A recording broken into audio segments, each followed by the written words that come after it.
Hello viewers, আসসালামু আলাইকুম। আমি আরেকটি মজার রেসিপি নিয়ে হাজির হলাম। আজকে আমার রেসিপিটির নাম হচ্ছে কাঁচা আমের শরবত। তো প্রথমে আমি আমগুলোকে ব্লেন্ড করে নিচ্ছি। তো ব্লেন্ড করে নেওয়ার পর আবারও ব্লেন্ডারে সামান্য পানি দিয়ে একে একে বিট লবণ, স্বাদ মতন লবণ এবং চিনি মিশাবো। আর এখানে লবণ এবং চিনির পরিমাণটা আসলে টকের উপর ডিপেন্ড করবে। তো এগুলো ব্লেন্ড করেও কিন্তু আমি একসাথে মিশিয়ে ফেলবো আগে থেকে ব্লেন্ড করে রাখা আমগুলোর মধ্যে। তো এর মাঝে আমি আবার গোলমরিচও দেব।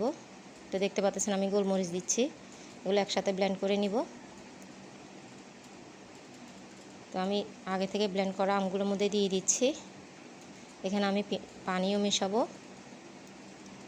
তো আপনারা চাইলে অবশ্যই এইভাবে কাঁচা আমের শরবত তৈরি করে 1 বছরের জন্য কিন্তু ফ্রোজেন করে রাখতে পারবেন। আমি তো করে রাখবো, যেহেতু এখন কাঁচা আম বাজারে প্রচুর পাওয়া যাচ্ছে।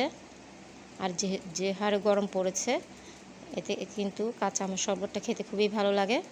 খুবই উপকারী একটি শরবত। আশা করি আপনাদের সবার ভালো লাগবে। তো মাশাআল্লাহ, আমার কাঁচা আমের শরবতটা তৈরি হয়ে গেল।